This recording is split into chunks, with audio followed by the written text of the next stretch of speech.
Hello students, राज्य के कार्य और कार्यक्षेत्र के संबंध में जितनी भी विचारधाराएं प्रचलित हैं उसमें सर्वप्रथम हम लोग आदर्शवादी विचारधारा पर डिस्कशन कर रहे थे। कल की क्लास में हमने राज्य की प्रकृति के संबंध में आदर्शवादी विचारधारा स्पेशली हेगल और कांट, पोसांके जैसे विचारक किस प्रकार के विचार रखते हैं उस पर चर्चा करी थी। आज की क्लास में हम लोग राज्य के कार्य और कार्यक्षेत्र के संबंध में क्या विचारधारा, आदर्शवादी विचारधारा क्या अपने एस्पेक्ट्स को लेके चलते हैं उस पर हम डिस्कशन करेंगे। कुल मिला के एक बात तो आप सभी बच्चों को समझ में आ गई होगी कि आदर्शवादी विचारधारा राज्य को एक स्वाभाविक और नैतिक संस्था मानती है जिसके अंदर व्यक्ति अपने व्यक्तित्व का विकास कर लेता है, और यही आदर्शवाद की एक मूल अवधारणा है। इस तरह हम देखें तो हम ये कह सकते हैं कि आदर्शवाद राज्य के कार्यक्षेत्र को बहुत व्यापक बनाता है और व्यापक समझता है। कल की क्लास में हमने देखा था कि राज्य के कार्य और प्रकृति के संबंध में आदर्शवादी विचारधारा में दो एस्पेक्ट्स हैं, उग्र आदर्शवाद और मध्यम मार्गी आदर्शवाद। जहाँ हम उग्र आदर्शवाद की चर्चा करते हैं तो हमें हेगल और पोसांके पे चर्चा आती है हमारी, और जब हम मध्यम मार्गी आदर्शवाद पे चर्चा करते हैं तो हम कांट और ग्रीन पर चर्चा करते हैं। उसी प्रकार जब हमने प्रकृति के राज्य की प्रकृति के संबंध में इन दोनों विचारकों या इन दोनों विचारधाराओं के आधार पर अपने अध्ययन को आगे ले गए थे, तो उसी प्रकार आज राज्य के कार्यक्षेत्र के संबंध में भी हम इन दोनों ही जो धाराएं हैं, उग्रवाद की उग्रवादी धारा और मध्यमार्गी धारा, इन दोनों के अकॉर्डिंगली हम इसको अपने अध्ययन को आगे बढ़ाएंगे। सबसे पहले हम देखते हैं कि राज्य के कार्य क्षेत्र के संबंध में आदर्शवादी सिद्धांत की जो उग्रवादी स्ट्रीम है जिसका प्रतिनिधित्व हेगल करते हैं, तो हम ये देखते हैं कि हेगल का जो आदर्शवाद है वो बिल्कुल विशुद्ध आदर्शवाद है जो राज्य की शक्ति, राज्य की सत्ता के संबंध में किसी भी सीमा को स्वीकार नहीं करता है। यानी कि जो हेगल है वो राज्य के कार्यों के संबंध में या राज्य की शक्ति के संबंध में उसको एक एब्सोल्यूट लिमिट्स तक लेके चले जाते हैं, जहाँ उसको अनलिमिटेड है, उसकी कोई सीमा नहीं है। जबकि हम देखते हैं कि जो ग्रीन की विचारधारा है ये आदर्शवाद और उदारवाद के मध्य की स्थिति दिखाई देती है, इसलिए हम ग्रीन के आदर्शवाद को मध्यम मार्गीय आदर्शवाद के नाम से जानते हैं।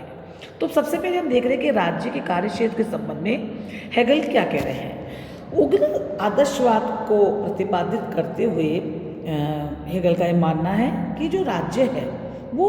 साध्य है, मतलब अल्टीमेट है, वो कोई साधन नहीं है। उनका ये मानना है कि राज्य एक ऐसा साध्य है जिसके विकास के लिए व्यक्ति अपना बलिदान कर सकता है, क्योंकि राज्य की तुलना में व्यक्ति की तो अपनी कोई आइडेंटिटी है ही नहीं। व्यक्ति तो मात्र राज्य के लिए एक साधन मात्र है, इसलिए व्यक्ति को राज्य की अधीनता को पूर्णतः स्वीकार कर लेना चाहिए। ये एक बात क्लियर हो जाती है। दूसरी बात, हेगल अपने आदर्शवादी सिद्धांत में ये कह रहे हैं कि राज्य का एक अपना पृथक व्यक्तित्व होता है, उसकी अपनी इच्छा होती है, और ये जो उसकी जो इच्छा है, उसकी जो एक पर्सनल आइडेंटिटी है, ये व्यक्ति से अलग होती है। इसलिए व्यक्ति अलग है और राज्य अब अलग है। इसका मतलब हेगल किसी साव्य सिद्धांत को स्वीकार नहीं कर रहे हैं। उनका ये मानना है कि राज्य एक सर्वशक्तिमान, अजर, अमर, एक सर्वाधिकार संपन्न व्यवस्था है, और यहाँ पे व्यक्ति का कर्तव्य है कि वह राज्य के समस्त आदेशों का, उसके समस्त कानूनों का पालन करेगा। राज्य व्यक्ति के लिए इस बात से वो कह रहा है कोई फर्क ही नहीं पड़ता कि राजा कैसा है, निरंकुश सत्ता है, प्रजातांत्रिक सत्ता है, कोई भी है, उसको तो हमेशा राजा की आज्ञा का पालन करना चाहिए। तो अपने इसी विचार को आगे बढ़ाते हुए हेगल ये भी कह रहे हैं कि मनुष्य की उसकी अपनी कोई स्वतंत्रता नहीं है, उसकी सारी स्वतंत्रता राज्य की आज्ञा पालन में ही निहित है। मतलब मनुष्य की जो वास्तविक आइडेंटिटी है या उसकी जो उसका लिबर्टी का जो कॉन्सेप्ट है वो मात्र राज्य की आज्ञा पालन करने में ही है। और ऐसी जो स्वतंत्रता होगी वो मात्र अगर केवल शक्तिशाली व्यक्तियों के विशेषाधिकार बन के ही रह जाती है। तो हम ये देख रहे हैं कि हेगल अपने समस्त अध्ययन में या अपनी आदर्शवादी विचारधारा में राज्य को एक ऐसी संस्था मान रहे हैं जो व्यक्ति के आंतरिक विकास के लिए आवश्यक परिस्थितियां उत्पन्न करती है। वो ये मानते हैं कि व्यक्ति और राज्य में कोई विरोध नहीं है। वो ये मानते हैं कि जिस प्रकार मनुष्य का शरीर होता है, शरीर के अलग अलग अंग होते हैं और शरीर और अंगों में आपसी कोई प्रतिद्वंदिता नहीं होती है, उन दोनों का अस्तित्व एक दूसरे के साथ जुड़े रहने में ही है। तो वो ये इस तरह वो कह रहे हैं कि राज्य और व्यक्ति में भी कोई विरोध नहीं है, दोनों का अस्तित्व या आदर्शवादी विचारधारा का जो एक वाक्य है वो ये, उसको हम इस प्रकार से मान सकते हैं कि इन दोनों के हितों के अंदर कोई आपसी कोई द्वंद्व नहीं है। व्यक्ति व राज्य के हितों में विरोध अगर है तो वो सिर्फ भ्रमवशी हो सकता है। दोनों एक दूसरे के पूरकता के अंदर ही इनकी आपसी व्यवस्था चलती रहनी चाहिए। यहाँ निष्कर्ष के रूप में हम ये भी कह सकते हैं कि हेगल के विचारों में वह राज्य को कार्य क्षेत्र की कोई सीमा नहीं मानता है। वह कहता है कि राज्य को वो सभी कार्य करने चाहिए जिन्हें राज्य अपने विवेक के आधार पर उचित समझता है, क्योंकि हेगल राज्य को पृथ्वी पर ईश्वर का अवतरण मानता है। तो हम ये देख रहे हैं कि आदर्शवादी जो विचारधारा है वह राज्यों के कार्य क्षेत्र के संबंध में बहुत एब्सोल्यूट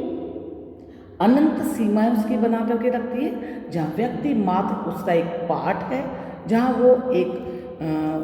उसके अंदर मर्ज होने वाली व्यवस्था है और राज्य अपने आप के अंदर उसके लिए अवश्यंभावी है और व्यक्ति का व्यक्तित्व, उसकी अपनी नैतिकता, उसका संपूर्ण जीवन राज्य के अस्तित्व में ही विद्यमान है। यहाँ हम ये देख रहे हैं कि जो आदर्शवादी विचारधारा का जो दूसरा पहलू है, जो मध्यम वर्ग की विचारधारा है, जो हमको ग्रीन के विचारों के अंदर दिखाई देती है, तो ग्रीन की जो विचारधारा है वो हेगल की विचारधारा से पूर्णतः अलग हो जाती है, क्योंकि राज्य के कार्यों के संबंध में ग्रीन व्यक्ति को राज्य के विरोध का अधिकार प्रदान करता है, जबकि हेगल प्रदान नहीं करता है। ग्रीन का ये मानना है कि राज्य स्वयं साध्य नहीं है, वरन नैतिक तथा उत्तम जीवन की प्राप्ति का साधन मात्र है। और यदि राज्य मनुष्य के इस उद्देश्य की पूर्ति नहीं करता है, यानी कि उसको अच्छा जीवन उपलब्ध नहीं करवाता है, उसके लिए जीवन के लिए उसके लिए परिस्थितियाँ इस प्रकार की उत्पन्न नहीं करता है जिसमें व्यक्ति अपने व्यक्तित्व का विकास करे, तो ऐसे व्यक्तियों को, नागरिकों को राज्य के प्रति विरोध करने का और विद्रोह करने का अधिकार है। हाँ, यहाँ ये अवश्य है कि ग्रीन ये कहता है कि व्यक्ति को राज्य के विरुद्ध जो भी विद्रोह करेगा वो सामान्य परिस्थितियों में नहीं बल्कि कुछ विशेष परिस्थितियों में ही करेगा, और वो भी तब जब वो राज्य के हित की दृष्टि से वांछनीय हो। इसके साथ ही साथ ग्रीन अंतर्राष्ट्रीय क्षेत्र में भी राज्य को हेगल की बातें को निरंकुश सत्ता प्रदान नहीं करता है, बल्कि वह इन दोनों के बीच में यज्ञ देखें कि ग्रीन उदारवाद और आदर्शवाद दोनों के दोषों को दूर करते हुए एक समन्वयकारी और संतुलित राज्य की कार्य क्षेत्र की अवधारणा को स्वीकार करता है। Thank you.